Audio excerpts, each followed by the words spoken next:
नमस्कार, स्वागत है आप सभी का एक बार फिर इस YouTube चैनल पर। आज के इस वीडियो लेक्चर में हम एक और इम्पोर्टेंट टॉपिक को कवर करेंगे और वो टॉपिक है लिपिड मेटाबॉलिज्म। इससे पहले लिपिड से संबंधित सामान्य जानकारी और उसके क्लासिफिकेशन के बारे में हम संत कृपा बायोलॉजी क्लासेज के जो एप्लीकेशन है गुरु प्रकाश, उस एप्लीकेशन के ऊपर इस टॉपिक को कंप्लीट कर चुके हैं। बट आज की क्लास में हमारा टारगेट होगा लिपिड मेटाबॉलिज्म को कंप्लीट करने का। सबसे पहले हम देखते हैं कि लिपिड मेटाबॉलिज्म में हम क्या पढ़ेंगे।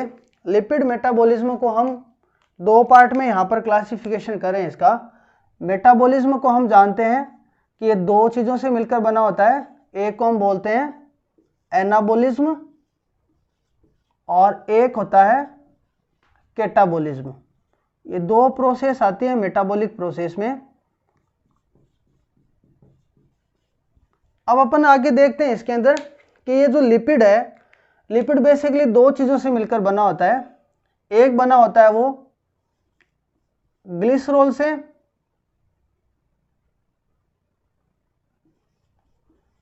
और दूसरा बना होता है वो फैटी एसिड से। दो चीज़ों से मिलकर बना होता है और ये दोनों आपस में एस्टरिफिकेशन के द्वारा जुड़े रहते हैं। मतलब इन दोनों के बीच में जो बॉन्ड प्रेजेंट रहता है उसको अपन बोलते हैं एस्टर बॉन्ड।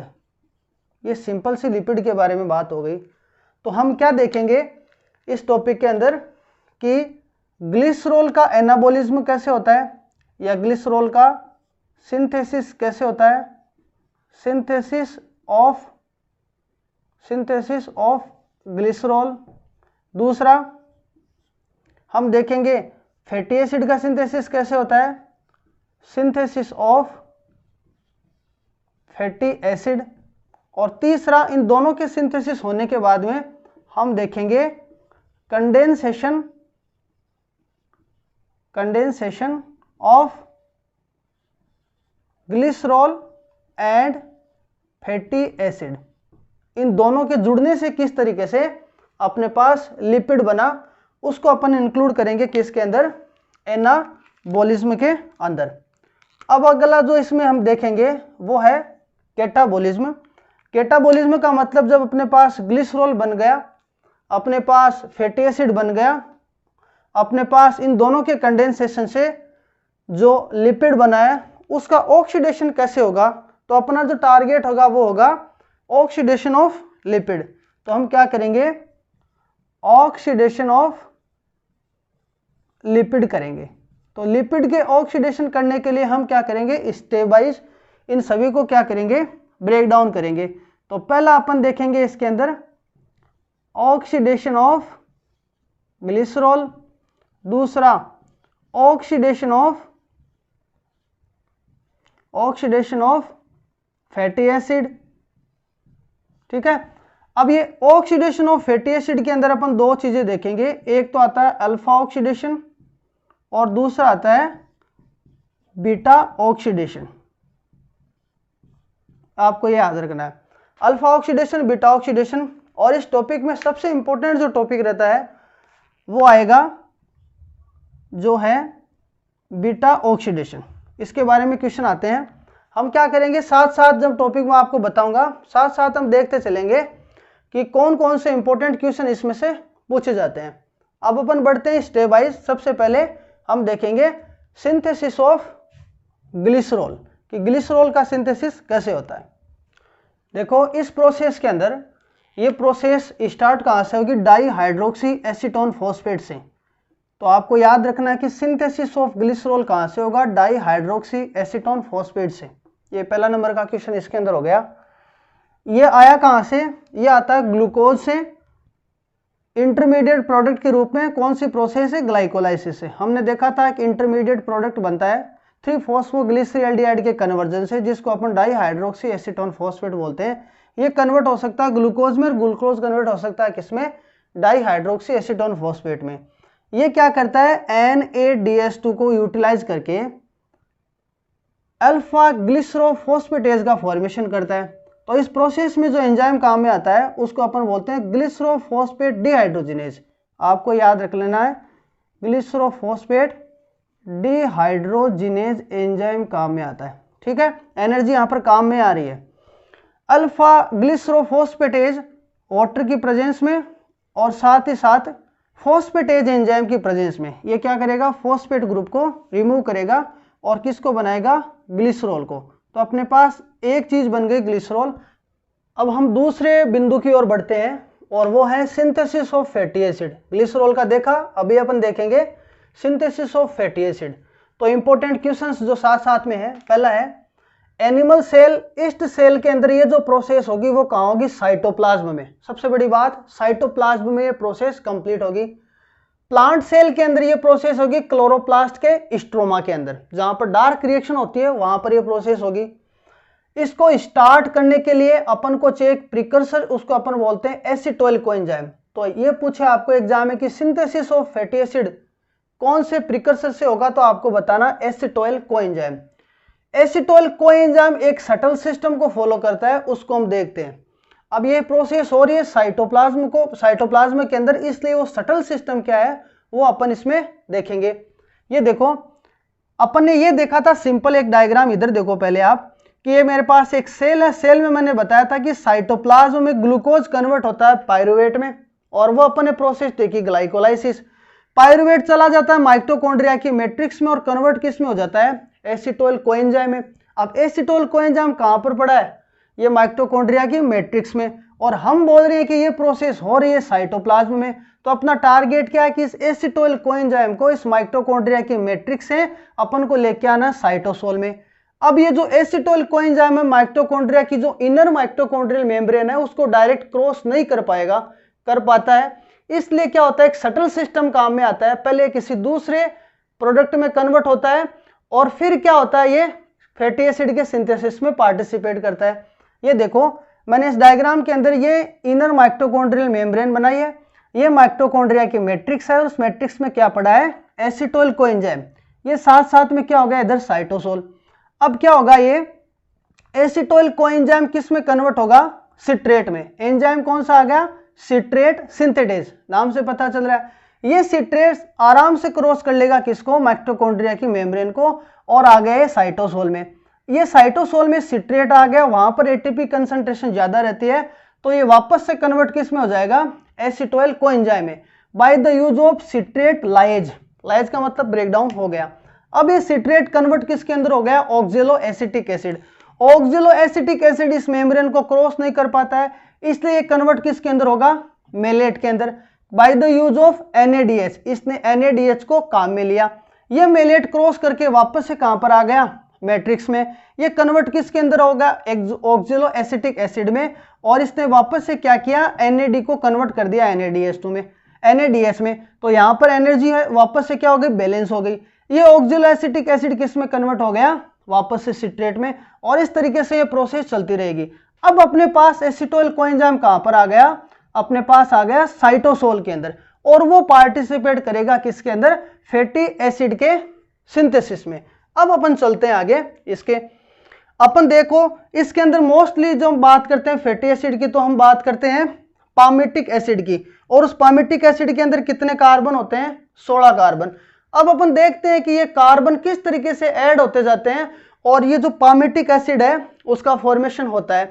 तो अपन ये देखा कि जो एसिटोइल कोएंजाइम है वो इसका प्रिकर्सर है, उसके अंदर कितने कार्बन होते हैं, 2 कार्बन, और वहां से ये प्रोसेस स्टार्ट होगी और कंटिन्यूसली कार्बन जुड़ते जाएंगे और लॉन्ग चेन ऑफ हाइड्रोकार्बन जिसको अपन फैटी एसिड बोलते हैं उसका फॉर्मेशन होगा।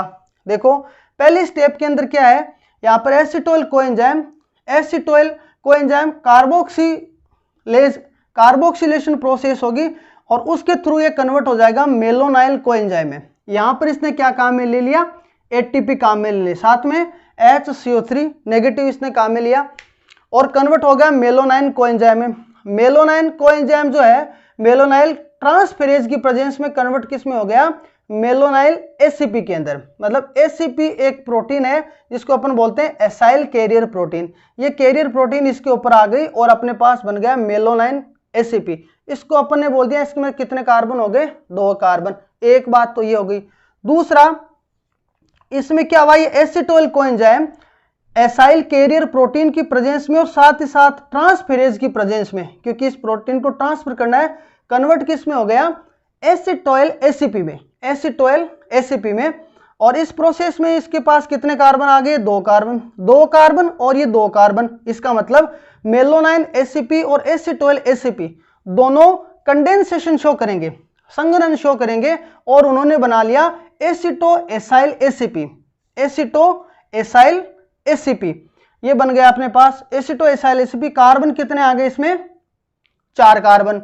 अब इसका क्या होगा, रिडक्शन होगा। इसके लिए क्या होगा, एक NADPH को काम में लिया जाएगा, फिर ये कन्वर्ट हो जाएगा 3 हाइड्रोक्सी एसाइल एसीपी में, 3 हाइड्रोक्सी एसाइल एसीपी में। कार्बन कितने रहे, 4 कार्बन। उसके बाद में क्या होगा, इसके अंदर रिडक्शन होगा और ये क्या होगा, डिहाइड्रोजिनेशन होगा इसके अंदर, और ये कन्वर्ट हो जाएगा क्रोटोनाइल एसीपी के अंदर। और इसमें कितने कार्बन हो गए, 4 कार्बन। क्रोटोनाइल एसीपी कन्वर्ट होगा ब्यूट्राइल एसीपी में। क्या काम में लिया इसने, NADPH2 कन्वर्ट हो गया NADP प्लस में। वापस से प्रोसेस हो गई रिडक्शन की। तो प्रोसेस यहां पर 3-4 चली, CRDR, ये आपको याद रखना, CRDR प्रोसेस यहां पर हो रही है। ये 4 कार्बन का अपने पास बन गया ब्यूट्राइल एसीपी। ये ब्यूट्राइल एसीपी बन गया, कितने कार्बन आ गए, 4 कार्बन। अब वापस से क्या होगा, इसके साथ एसिटोइल कोएंजाइम ऐड होता जाएगा और कार्बन कितने बन जाएंगे, फिर 6 कार्बन बन जाएंगे। साइकिल दूसरा चलेगा, फिर साइकिल तीसरा चलेगा, 8 कार्बन, साइकिल चौथा चलेगा, 10 कार्बन, साइकिल पांचवा चलेगा, 12 कार्बन, साइकिल छठवां चलेगा, 14 कार्बन, और साइकिल सातवां चलेगा तो अपने पास कितने आ जाएंगे, ये 16 कार्बन। तो 7 साइकिल जब कंप्लीट हो तो अपने पास कितने कार्बन आ गए, 16 कार्बन का अपने पास पामेटिक एसिड बन गया और एसीपी क्या हो गया, रिमूव हो गया। अब अपन इसके अंदर देखें कि अपने जो कितनी एनर्जी काम में आई फैटी एसिड के सिंथेसिस में। तो हम यहां पर देख पा रहे हैं एसिटोइल कोएंजाइम से अपने स्टार्ट किया इसको। कितने एसिटोइल कोएंजाइम काम में लिया, अपने 8 एसिटोइल कोएंजाइम काम में लिया, क्योंकि शुरुआत में 2 लिया था और बाकी की बची 6 स्टेप में अपने पास एक के काम में आया। तो 6 तो वहां पर और 2 एसिटोइल कोएंजाइम ये हो गई, तो 8 एसिटोइल कोएंजाइम काम में आए। एटीपी कितने काम में आए, चूंकि 7 साइकिल कंप्लीट हो रहे हैं इसलिए अपने यहां पर लिख दिया 7 एटीपी।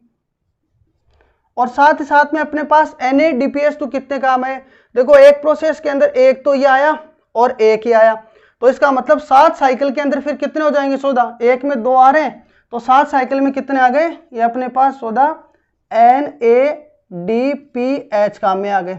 ठीक है, अब इसकी जो आगे की इक्वेशन जो रहेगी वो क्या रहेगा, 8 एसिटोइल कोएंजाइम अपने पास किस में कन्वर्ट हो रहे हैं, पाल्मिटिक एसिड। तो यहां पर अपन ने लिख दिया पाल्मिटिक एसिड प्लस ये अपने पास आ गया एसीपी अलग से, और लिख दिया एडीपी और पीआई रिमूव हो जाएंगे इसमें, और ये जो NADP है वो किस में कन्वर्ट हो जाएगा, NADPH2 NADP प्लस के अंदर। ठीक है, ये कितने हो गए, ये हो गए यहां पर 14 और ये हो गए 7। तो इस तरीके से अपने पास पाल्मिटिक एसिड का फॉर्मेशन हुआ इसके अंदर। अब इसकी जो स्टेप्स हैं उसमें आपको थोड़ी सी एक ट्रिक बता दूं मैं आपको। देखो M यहां से ले लिया, एक A ले लिया, ये MA, और यहां बना अपने पास A से स्टार्ट माँ, उसके बाद में H, ये लिख दिया H, ये हो गया C, ये हो गया C, और लास्ट तो इसमें बना वो बना B। ठीक है, ठीक है, माँ हंसकर चुपके बोली। ठीक है, माँ हंस के चुपके से बोली, ये आपको याद रख लेना इसमें, ताकि आपको क्या इनके स्टार्टिंग नाम से इनकी थोड़ी स्टेप दिमाग में आ सके। तो ये इंपॉर्टेंट हो गया किससे related, synthesis of fatty acid. अब अपन चलते हैं इनके कंडेंसेशन की तरफ। अब तक हमने देख लिया कि हमारे पास सिंथेसिस हो गया है फैटी एसिड का और ग्लिसरॉल का। अब अपन क्या कराते हैं, इन दोनों को जोड़ते हैं, इनका कंडेंसेशन करते हैं। सबसे पहले देखो 3-फॉस्फोग्लिसरॉल जो है, 3-फॉस्फेट जो ग्लिसरॉल है वो एसाइल एसीपी, जो अपने पास एसाइल एसीपी था उसकी प्रेजेंस में कन्वर्ट हो जाता है किसमें, लाइसोफॉस्फोफाइटिडिक एसिड में, लाइसोफॉस्फोफाइटिडिक एसिड में, और ये एसाइल एसीपी कन्वर्ट हो जाता है HS एसीपी में। इस प्रोसेस के अंदर ये DHAP से कन्वर्ट हुआ है, ये DHAP डायरेक्ट भी इसमें कन्वर्ट हो सकता है लाइसोफोस्फोफाइटिडिक एसिड में, और इसको अपन बोलते हैं मोनोग्लिसराइड। ये मोनोग्लिसराइड एस एसाइल एसीपी, इसका मतलब जो सबसे इंपॉर्टेंट एंजाइम आ रहा है इसमें एस एसाइल एसीपी जो आ रहा है एक्टिवेटर प्रोटीन, ये प्रोटीन वापस से कन्वर्ट हो जाती है एचएस एसीपी में, और उस प्रोसेस के अंदर अपने पास बनता है फॉस्फेटाइडिक डाइग्लिसराइड। और यहाँ से क्या होता है, एक फॉस्फेट रिमूव होगी और फॉस्फेट रिमूव होके एडीपी कन्वर्ट हो जाएगी एटीपी में इस फॉस्फेट को लेके, और जब फॉस्फेट रिमूव होगी तो अपने पास बन जाएगा डाइग्लिसराइड। ये फॉस्फेटाइडिक एसिड ग्रुप रिमूव हो गया। अब डाइग्लिसराइड वापस से क्या होगा, एस एसाइल एसीपी की प्रेजेंस में ट्राइग्लिसराइड में कन्वर्ट हो जाएगा। इसके लिए इसको एक और मोनोग्लिसराइड की जरूरत पड़ती है, और वो मोनोग्लिसराइड ये है। ये मोनोग्लिसराइड यहाँ से फॉस्फेट रिमूव हो गया, लाइसोफॉस्फेटाइडिक एसिड से फॉस्फेट रिमूव हो गया, तो अपने पास ये मोनोग्लिसराइड आ गया। और ये एस एसाइल एसीपी की प्रेजेंस में वापस से कन्वर्ट किसके अंदर हो गया, डाइग्लिसराइड में। ये डाइग्लिसराइड इस मोनोग्लिसराइड के साथ में मिलकर इन्होंने बना लिया ट्राइग्लिसराइड। तो अपने पास इस प्रोसेस से किस तरीके से ट्राइग्लिसराइड बना अपने ये देख लिया। तो अपने पास फैटी एसिड और ग्लिसरॉल से ट्राइग्लिसराइड बन गया। अब चलते हैं अगली प्रोसेस की ओर। अब देखते हैं हम कैटाबॉलिज्म ऑफ लिपिड। लिपिड का कैटाबॉलिज्म अब तक अपन ने देख लिया था एनाबॉलिज्म ऑफ लिपिड। अब अपन बढ़ेंगे कैटाबॉलिज्म की तरफ। कैटाबॉलिज्म का मतलब अपन पढ़ रहे हैं ऑक्सीडेशन ऑफ फैट्स। लिपिड का ऑक्सीडेशन पढ़ रहे हैं, और ऑक्सीडेशन जब होता है तो एनर्जी का क्या होगा, फॉर्मेशन होगा, एनर्जी का प्रोडक्शन होगा। तो जब कार्बोहाइड्रेट की एब्सेंस रहती है तब सबस्ट्रेट के रूप में अपन एनर्जी के रूप में किसको काम में लेंगे, लिपिड को लेते हैं। तो लिपिड क्या होता है, लाइपेज की प्रेजेंस में फैटी एसिड और ग्लिसरॉल के अंदर कन्वर्ट हो जाता है। फैटी एसिड और ग्लिसरॉल में कन्वर्ट हो गया तो अपने पास पहला तो आ गया ऑक्सीडेशन ऑफ ग्लिसरॉल। पहले अपन देखेंगे ग्लिसरॉल का ऑक्सीडेशन। ये अपने पास ग्लिसरॉल है, और ये ग्लिसरॉल एटीपी की प्रेजेंस में किस में कन्वर्ट हो जाता है, अल्फा ग्लिसरोफॉस्फेटेज में। अल्फा ग्लिसरोफॉस्फेटेज में ये क्या करता है, एनएडी को कन्वर्ट कर लेता है किसमें, NADH2 में। तो अपने पास NADH2 का फॉर्मेशन होगा, और कन्वर्ट किसके अंदर हो जाएगा, dihydroxy acetone phosphate. Dihydroxy acetone phosphate आगे जैसे अपन ग्लाइकोलाइसिस की बात करते हैं तो उस प्रोसेस से चल के एनर्जी प्रोवाइड कराएगा। ये हो गया ऑक्सीडेशन ऑफ ग्लिसरॉल। अब अपन दूसरे इसके अंदर देखते हैं, वो है oxidation of fatty acid. Oxidation of fatty acid में अपने पास आता है अल्फा ऑक्सीडेशन। पहले तो देखते हैं अल्फा ऑक्सीडेशन होता क्या है। देखो मेरे पास एक फैटी एसिड की चेन है, इसके अंदर ये कार्बोक्सिलिक ग्रुप है इसका, और इसके साथ में ये लॉन्ग हाइड्रोकार्बन चेन जुड़ी हुई है। इसके अंदर इस कार्बन को हम कार्बन नंबर फर्स्ट बोलते हैं, इसको कार्बन नंबर सेकंड, ये कार्बन नंबर थर्ड है, ये कार्बन नंबर फोर्थ है, ये कार्बन नंबर फिफ्थ है, और ये कार्बन नंबर सिक्स्थ है। तो इस कार्बोक्सिलिक ग्रुप के साथ जुड़ा हुआ पहला जो कार्बन है, ये कार्बन या कार्बन नंबर सेकंड जो है उसको अपन अल्फा कार्बन के नाम से भी जानते हैं, अल्फा कार्बन। इसको अपन बोलते हैं बीटा कार्बन। ये होता है गामा, और ये होता है ओमेगा। यहां लिख रहा हूं मैं इसको, ठीक है। तो जब ऑक्सीडेशन की प्रोसेस होगी और बॉन्ड यहां से ब्रेक होगा, पहला कार्बन यहां से बॉन्ड टूटेगा, उस कंडीशन को अपन बोलते हैं अल्फा ऑक्सीडेशन। और जब बॉन्ड अल्फा और बीटा के बीच में जो बॉन्ड प्रेजेंट है, कार्बन नंबर 2 और कार्बन नंबर 3, वो बॉन्ड ब्रेक होता है, तो अपन क्या बोलेंगे उसको, बीटा ऑक्सीडेशन। तो बीटा जो अल्फा ऑक्सीडेशन है वो किसके अंदर प्रेजेंट रहेगा, हायर प्लांट्स के अंदर प्रेजेंट रहेगा। स्टार्ट कहां से होगा, इंपॉर्टेंट याद रखना है इसको, फाइटेनिक एसिड।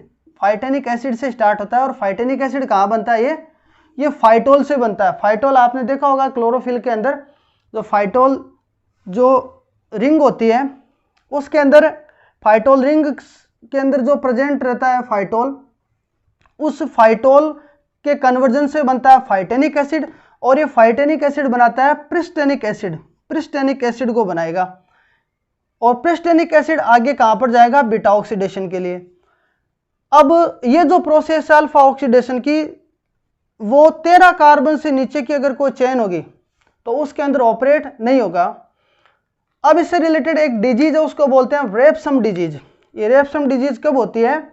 जिनके अंदर अल्फा ऑक्सीडेशन ऑपरेट नहीं हो पाता है और उनके अंदर फाइटोनिक एसिड से प्रिस्टेनिक एसिड का फॉर्मेशन नहीं हो पाता है। तो याद रखना, रेप्सम डिजीज कौन से ऑक्सीडेशन से रिलेटेड है? अल्फा ऑक्सीडेशन से। अल्फा ऑक्सीडेशन हो गया, हायर प्लांट के अंदर होगा, प्रिस्टेनिक एसिड हो गया, रेप्सम डिजीज हो गया, और 13 कार्बन से नीचे की चेन के अंदर नहीं होगा। और कार्बोक्सिलिक ग्रुप के साथ जुड़ा हुआ जो कार्बन है वहां पर अगर ऑक्सीडेशन होता है तो उसको हम बोलते हैं अल्फा ऑक्सीडेशन। अब अपन चलते हैं सबसे इंपॉर्टेंट बीटा ऑक्सीडेशन की तरफ। बीटा ऑक्सीडेशन का एक एक पॉइंट आपको अच्छी तरीके से क्लियर होगा, आप कंटिन्यू इस वीडियो के साथ बने रहें। देखो, बीटा ऑक्सीडेशन का मतलब ये अपने पास फैटी एसिड की चेन है और फैटी एसिड की चेन के अंदर ये कार्बन नंबर फर्स्ट है, ये कार्बन नंबर सेकंड और कार्बन नंबर थर्ड है। कार्बन नंबर सेकंड को अपन alpha carbon, carbon number third को बीटा कार्बन भी बोलते हैं। इनके बीच में जो बॉन्ड है वो ऑक्सीडाइज होगा, वो बॉन्ड ब्रेक होगा, तो उस ऑक्सीडेशन को अपन क्या बोलते हैं? Beta oxidation. मतलब दो कार्बन यहां से क्या हो रहे हैं? रिमूव हो रहे हैं। हर एक साइकिल के अंदर कितने कार्बन रिमूव होते जाएंगे? फिर 2 कार्बन रिमूव हो जाएंगे कि कितनी लंबी फैटी एसिड की चेन है उसके अकॉर्डिंग ये कार्बन हर एक साइकिल के थ्रू रिमूव होते जाएंगे। अब अपन देखो इसके अंदर क्या इंपॉर्टेंट पॉइंट्स देखेंगे, जो इंपॉर्टेंट क्वेश्चंस हैं वो बता देता हूं आपको। पहला, ऑक्सीडेशन कौन सी पोजीशन के ऊपर होगा? बीटा पोजीशन के ऊपर। दूसरा, ये प्रोसेस हो कहाँ रहेंगी? एक तो साइटोप्लाज्म में होगी और एक होगी माइटोकॉन्ड्रिया में। हम टॉपिक में अंदर चलेंगे तब आपको ये समझ में आ जाएगा। तीसरा, इसके अंदर 6 स्टेप हैं, उसको अपन ने ट्रिक से किया है ATOHOT, ATOHOT आपको याद रखना है। पांचवा, इसके अंदर एक्टिवेटर एंजाइम आता है, उसका नाम होता है थायोकाइनेज। इस प्रोसेस के जो एंड प्रोडक्ट हैं वो होंगे एसिटोइल कोएंजाइम और फैटी एसाइल कोएंजाइम। एसिटोइल कोएंजाइम और fatty acyl coenzyme 2 important enzyme काम में आएंगे, उनका नाम होता है केट फर्स्ट और केट सेकंड, उनको हम देखेंगे आगे। 7वां, इसके अंदर पाल्मिटिक ऑक्सीडेशन, जिसके अंदर कार्बन 16 होते हैं, उसके ऑक्सीडेशन से अपन को नेट गेन कितनी एनर्जी मिलती है उसको काउंट करेंगे। बट यहां पर लिखा है 129, और जो करंट के अंदर अगर हम उसका रेशियो देखें कि आजकल FADH2 और NADH2 के रेशियो से कितनी एनर्जी मिलती है, तो वो होता है 106। उसको हम देखेंगे कि किस तरीके से अपन को ये ऑब्टेन हुई। अब देखो अपन इसमें स्टेप बाय स्टेप आगे बढ़ते हैं। पहला, अपने पास देखो ये कंडीशन है साइटोप्लाज्म में। सबसे पहले बीटा ऑक्सीडेशन की प्रोसेस कहां पर हो रही है? साइटोप्लाज्म में। ये लॉन्ग चेन फैटी एसिड कहां पर पड़ी है? साइटोप्लाज्म में। सबसे पहले अपन को इसको एक्टिवेट करना पड़ेगा इसके ऑक्सीडेशन के लिए। तो सबसे पहली प्रोसेस आ गई activation of fatty acid, fatty acid का एक्टिवेशन। इसके लिए अपन को काम में क्या लेना पड़ेगा? ATP। और एंजाइम कौन सा आ गया? थायोकाइनेज। इसलिए अपन थायोकाइनेज को क्या बोलते हैं? एक्टिवेटर, क्योंकि एक्टिवेशन में क्या आ रहा है? काम में। इसका दूसरा नाम भी है acyl coenzyme ligase. Acyl coenzyme ligase, क्योंकि इसके साथ एसाइल कोएंजाइम ऐड हो रहा है, लाइगेशन हो रहा है, इसलिए एसाइल कोएंजाइम लाइगेज, या इसको एसाइल कोएंजाइम सिंथेटेज के नाम से भी बोलते हैं। साथ में अपन ने ऐड कर दिया कोएंजाइम, तो ये कन्वर्ट किसके अंदर हो गया? Fatty acyl coenzyme. ये पहली प्रोसेस हो गई एक्टिवेशन ऑफ फैटी एसिड। अब इसका जब ऑक्सीडेशन होता है, वो ऑक्सीडेशन होता है माइटोकॉन्ड्रिया की मैट्रिक्स में, और माइटोकॉन्ड्रिया की मैट्रिक्स में इसको ले जाना है कहां से? साइटोप्लाज्म से पकड़ के, क्योंकि ये डायरेक्ट उसमें नहीं जा पाएगा माइटोकॉन्ड्रिया की मैट्रिक्स में, इसलिए इसको एक सटल सिस्टम को काम में लेना पड़ता है। माइटोकॉन्ड्रिया की मैट्रिक्स में इंपॉर्टेंट रोल प्ले करने वाला एक enzyme carnitine acyl transferase first, carnitine acyl transferase second. ये देखो क्या करता है, कार्निटिन एसाइल फर्स्ट जो ट्रांसफेरेज है, जब ये कन्वर्ट हुआ फैटी एसाइल कोएंजाइम किसके अंदर? कोएंजाइम में, तब इस कार्निटिन एसाइल जो फर्स्ट एंजाइम है इसने क्या कर दिया? कार्निटिन को कन्वर्ट कर दिया फैटी एसाइल कार्निटिन में। मतलब फैटी एसाइल कोएंजाइम और कार्निटिन इस एंजाइम की प्रेजेंस में कन्वर्ट किस में हो गया? फैटी एसाइल कार्निटिन में। अब ये फैटी एसाइल कार्निटिन आराम से माइटोकॉन्ड्रिया की जो इनर मेम्ब्रेन है उसको क्रॉस करके कहां पहुंच जाएगा? मैट्रिक्स में। मैट्रिक्स में पहुंच गया फैटी एसाइल कार्निटिन, आ गया यहां से फैटी एसाइल कार्निटिन वापस से कन्वर्ट हो गया कार्निटिन में, और कोएंजाइम के अंदर, कार्निटीन और फैटी एसाइल कोएंजाइम है, और ये कोएंजाइम कहाँ रह गया, इस मैट्रिक्स के अंदर। अब देखो ये इसके अंदर जो एंजाइम काम में आता है उसका नाम होता है CAT सेकेंड, इसको अपन ने बोल दिया कार्निटीन एसाइल ट्रांसफेरेज।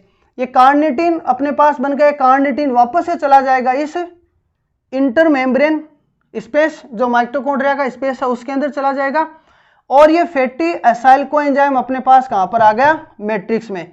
अब सारा का सारा खेल मैट्रिक्स में होगा फैटी एसाइल कोएंजाइम के साथ में। अब फैटी एसाइल कोएंजाइम यहां पर जब आता है, इस प्रोसेस के अंदर अपने पास 4 इंपॉर्टेंट पॉइंट स्टार्ट होंगे, और वो होगा ऑक्सीडेशन, हाइड्रेशन, हाइड्रोलाइसिस, ऑक्सीडेशन, थायोलाइसिस या क्लीवेज। ये अपने पास प्रोसेस होंगी। अपन ने 2 प्रोसेस पढ़ लिए, एक्टिवेशन ऑफ फैटी एसिड और ट्रांसफर टू मैट्रिक्स। तो इस फैटी एसाइल कोएंजाइम का मैट्रिक्स की तरफ अपन ने ट्रांसफर कर दिया। अब ये मैट्रिक्स के अंदर आ गया कौन, फैटी एसाइल कोएंजाइम। ये मैट्रिक्स के अंदर फैटी एसाइल कोएंजाइम है। इसके साथ जो प्रोसेस होगी उसको अपन बोलते हैं ऑक्सीडेशन। ये ट्रिक के अकॉर्डिंग कैसे हुआ देखो, ATOHOT। अब ऑक्सीडेशन होगा इसके अंदर, एसिटोल कोएंजाइम, सबसे पहले कौन सी प्रोसेस आ गई, डिहाइड्रोजिनेशन। डिहाइड्रोजिनेशन यहां पर जो हो रही है वो जो डिहाइड्रोजिनेज एंजाइम है उसकी प्रोसेस में तीसरे नंबर की प्रोसेस होगी। 3 नंबर का मतलब हो गया ऑक्सीडेशन, 4 नंबर का मतलब हो गया यहाँ पर हाइड्रोलाइसिस, 5 नंबर का मतलब हो गया यहाँ पर ऑक्सीडेशन, और 6 नंबर का मतलब हो गया थायोलाइसिस। तो तीसरे नंबर की प्रोसेस होगी ऑक्सीडेशन। ऑक्सीडेशन में एसिटाइल कोएंजाइम जो मैट्रिक्स में है वो कन्वर्ट हो जाएगा अल्फा बेनोइल कोएंजाइम में, अल्फा बीटा इनोइल कोएंजाइम में, अल्फा बीटा इनोइल कोएंजाइम के अंदर कन्वर्ट हो गया। इस प्रोसेस के अंदर इसने FAD को काम में लिया और कन्वर्ट किसके अंदर हो गया, FADH2, मतलब FADH2 का फॉर्मेशन हो रहा। ऑब्वियसली जब ये प्रोसेस ऑक्सीडेशन की है तो अपने पास एनर्जी का फॉर्मेशन होगा। अब देखो आगे, अल्फा बीटा इनोइल कोएंजाइम हाइड्रेटेज एंजाइम की प्रेजेंस में कन्वर्ट हो गया 3 हाइड्रोक्सिल एसिटोइल कोएंजाइम। अब ये प्रोसेस 4 नंबर की कौन सी है, हाइड्रोलाइसिस। तो एंजाइम कौन सा आ गया, हाइड्रेटेज। ये ऑक्सीडेशन की प्रोसेस है तो डिहाइड्रोजिनेज, ये ऑक्सीडेशन की प्रोसेस है तो डिहाइड्रोजिनेज। जैसी प्रोसेस है उसके अकॉर्डिंग आप एंजाइम को याद कर लेना, इसमें कोई डिफिकल्टी वाली बात है नहीं। 3 हाइड्रोक्सी एसाइल कोएंजाइम कन्वर्ट होगा अल्फा कीटो एसाइल कोएंजाइम में, और इसके लिए एंजाइम कौन सा आ गया, डिहाइड्रोजिनेज। ये नाम देखो, एसाइल कोएंजाइम डिहाइड्रोजिनेज, नाम शुरुआत के इसके सबस्ट्रेट के बेसिस पे रहेगा। मैंने यहाँ पर सिर्फ डिहाइड्रोजिनेज ये लिख दिया, आप इनको समझ जाना। NAD की प्रेजेंस कन्वर्ट हो गया NADH2 में। अब ये अल्फा कीटो एसाइल कोएंजाइम किस में कन्वर्ट होगा, एसिटोइल कोएंजाइम और एसिटोइल कोएंजाइम और एसाइल कोएंजाइम में, एसिटोइल कोएंजाइम में और एसाइल कोएंजाइम के अंदर कन्वर्ट होगा। इसके लिए कोएंजाइम काम में आ गया, एंजाइम कौन सा आ गया, थायोलेज, और ये प्रोसेस हो गई 6, इसको थायोलाइसिस या क्लीवेज के नाम से भी जानते हैं। ये एसाइल कोएंजाइम हो गया और एसिटाइल कोएंजाइम हो गया। तो यहां पर अपने पास एसिटोइल कोएंजाइम 2 कार्बन के रूप में यहां से बाहर निकल गया। फिर ये वापस से प्रोसेस स्टार्ट होगी इस एसाइल कोएंजाइम के साथ में, और फिर इसके 2 कार्बन टूट जाएंगे। इस तरीके से आगे के और कार्बन टूट जाएंगे। इस तरीके से प्रोसेस आगे चलती रहेगी कि कितने इसके अंदर कार्बन है। अब देखो ये एंजाइम हो गए ना केट वाले, आपको ये याद रखना है, इसके अंदर अपने पास फैटी एसाइल कोएंजाइम बन गया और एसिटाइल कोएंजाइम बन गया। अब ये प्रोसेस जब चलती है तो जितने कार्बन होते हैं उसके बेसिस पे एनर्जी बनती है। जैसे यहाँ पर अगर देखा जाए तो एक एसिटोइल कोएंजाइम जब चला यहाँ से, तो इसने क्या किया, शुरुआत में तो एनर्जी को कंज्यूम कर लिया, ठीक है। उसके बाद में क्या हुआ, एसिटोइल कोएंजाइम ने एक तो देखो यहाँ पर FADH2 बनाया और एक बन रहा है यहाँ पर NADH2, और एक अपने पास बच रहा है, 2 अपने पास बने यहाँ पर एसिटोइल कोएंजाइम। तो एसिटोइल कोएंजाइम कितनी एनर्जी देगा वो किससे पता चलेगा, अपन जब क्रेब साइकिल के अंदर देख रहे थे, तो अपने पास NADH2 और FADH2 बन रहे थे। वो FADH2 NADH2 कहां पर गए, इलेक्ट्रॉन ट्रांसफर सिस्टम के अंदर, और उन्होंने एनर्जी दी थी। उसी तरीके से जो अपने पास ग्लाइकोलाइसिस में एसिटोइल कोएंजाइम बने वो क्रेब साइकिल में गए, क्रेब साइकिल में जाने के बाद में एनर्जी बनी। तो अपन देखेंगे कि कितनी तरीके की, कितने प्रकार से अपने पास एनर्जी बनती है, टोटल कितनी एटीपी बनती है, जब बीटा ऑक्सीडेशन होता है, इसके लिए अपन सिंपलेस्ट एग्जांपल लेते हैं, वो है पाल्मिटिक एसिड, जिसके अंदर 16 कार्बन है, उसको देखते हैं। अब देखो हम देखते हैं पाल्मिटिक एसिड से, जिसके अंदर कितने कार्बन होते हैं, 16 कार्बन, उससे किस तरीके से अपने पास एटीपी बनती है। ये पाल्मिटिक एसिड की जो अपने पास स्ट्रक्चर है वो मैंने बनाई है। इसके अंदर 16 कार्बन होते हैं, तो टोटल कितने हो गए देखो, 1 2 3 4 5 6 7 8 9 10 11 12 13 14 15 और ये 16 हो गए टोटल। अब 16 ये अपने पास 16 कार्बन की जो चेन है, इसके ऑक्सीडेशन के लिए अपने को क्या करना पड़ेगा, हर ऑक्सीडेशन के अंदर 2 कार्बन निकलते हैं, जैसा अपन ने शुरुआत में देखा था, हर ऑक्सीडेशन में 2 कार्बन निकलते हैं। तो यहाँ से जब बीटा ऑक्सीडेशन होगा तो 2 कार्बन निकल गए, फिर वापस से ऑक्सीडेशन होगा तो देखो ये पहला साइकिल हो गया, ये दूसरा साइकिल हो गया, जब इसका ऑक्सीडेशन हुआ, फिर इसका हुआ, ये तीसरा साइकिल, फिर उसके बाद में इसका हुआ, ये चौथा साइकिल हो गया, फिर इस पोर्शन का हुआ, ये 5वां हो गया, फिर इस पोर्शन का हुआ 6वां, और ये कितना हो गया 7वां, यहाँ से जब ऑक्सीडेशन हुआ। तो इस तरीके से अपने पास क्या हुआ कि 7 साइकिल इससे रिलेटेड आ गए, 7 साइकिल हो गए। तो 7 साइकिल जब इसके चलते हैं तो अपने पास क्या होगा, 8 एसीटोल कोएंजाइम का फॉर्मेशन होगा। देखो 7 तक तो अपने पास 7 बन गए, और ये जो लास्ट का बचा हुआ है इससे डायरेक्ट अपने पास एसीटोल कोएंजाइम आएगा। तो 8 एसीटोल कोएंजाइम अपने पास आ गए, 7 FADH2 आ गए। देखो ये FADH2 यहाँ पर बन रहा है, एक एसीटोल कोएंजाइम जब ये जो एसाइल कोएंजाइम है जब एसीटोल कोएंजाइम और एसाइल कोएंजाइम में कन्वर्ट होता है तो अपने पास यहाँ एक तो FADH2 बन रहा है और एक यहाँ पर NADH2 बन रहा है। तो 7 साइकिल चल रहे हैं, तो 7 FADH2 बन गए और 7 ये NADH2 बन गए। अब आपको पता है, पहले इसको देखे सिंपल सा, तो 7 FADH2 एक, इसको थोड़ा मैं इधर उल्टा लिख लेता हूँ क्योंकि ये एनर्जी उधर ज़्यादा लिख दिया है, इसलिए NADH2 कर दिया इसको FADH2 लिख दिया, ठीक है। एक NADH2 से आपको पता है 3 ATP मिलती है, तो 7 से कितनी हो गई, 21 हो गई। एक FADH2 से 2 ATP मिलते हैं, तो अपने पास कितने हो गए, 7 दूनी, ये हो गई 14। अब ये एक एसीटोल कोएंजाइम है, एक एसीटोल कोएंजाइम जब क्रेब्स साइकिल को फॉलो करता है तो अपने पास कितनी एनर्जी देगा, वो देगा 12 ATP। 12 ATP आपको पता है, उसके अंदर 3 तो NADH2 ही बन जाते हैं, 3 NADH2 बनते हो, एक बनता है उसके अंदर GTP और एक बनता है FADH2। अगर आपने क्रेब्स साइकिल को देखा है तो क्रेब्स साइकिल को एसीटोल कोएंजाइम जब पूरा प्रोसेस करेगा तो उससे अपन को एक एसीटोल कोएंजाइम से 12 ATP मिलती है। तो वो 8 जब साइकिल कंप्लीट करेगा तो टोटल कितना होगा, 96। इनको जब जोड़ेंगे तो कितना जाएगा, 131। अब इस प्रोसेस के अंदर 2 ATP अपनी शुरुआत में काम में ले लेती, ये जो प्रोसेस होगी तो अपन को क्या करना पड़ेगा, 2 ATP इसके एक्टिवेशन में काम में लेनी पड़ेगी, इसलिए टोटल कितना अपने पास नेट गेन आएगा, 129 बनेंगी, टोटल 131, नेट गेन कितना हो गया, 129। अब इसमें एक बात आपको याद रखनी है कि अगर हम लेटेस्ट पीओ रेशियो देखें, आज के टाइम पे अगर हम बात करें पीओ रेशियो की, तो याद रखना एक NADH2 से 2.5 ATP मिलती है और एक FADH2 से अपन को मिलेगी 1.5 ATP। अब अगर उसको अपन कैलकुलेट करके चलेंगे, याद रखना उसको कैलकुलेट करके चलेंगे, तो अपने पास ऑक्सीडेशन ऑफ 8 एसीटोल कोएंजाइम से 80 ATP आएंगी, NADH2 से अपने पास 10.5 आएगा, FADH2 से 17.5 आएगा। इसको आप कैलकुलेट कर लेना, इसको यहाँ से 7 को अपन मल्टीप्लाई करेंगे किससे, ये देखो NADH2 2.5 से, और इसको अपन 7 को मल्टीप्लाई करेंगे 1.5 से, तो अपने पास इस तरीके से एनर्जी आएगी। यहाँ पर थोड़ा इसको भी चेंज कर लो क्योंकि अपन ने NADH2 को लिख दिया, तो इसको कर लेना 17.5 और ये कर लेना 10.5, ठीक है। अब ये एकदम सही हो गया है, 108 बनेगी और टोटल अपने पास आ गई 106। इस तरीके से अपन ने देख लिया है बीटा ऑक्सीडेशन। आई होप इस वीडियो से रिलेटेड आपको कोई क्वेरी नहीं रही होगी। अगर आपको कोई पॉइंट इसमें पूछना है तो आप कमेंट बॉक्स में लिख सकते हो। अगर ये वीडियो अच्छा लगा तो वीडियो को आप शेयर करो और साथ ही साथ चैनल को आप सब्सक्राइब करो।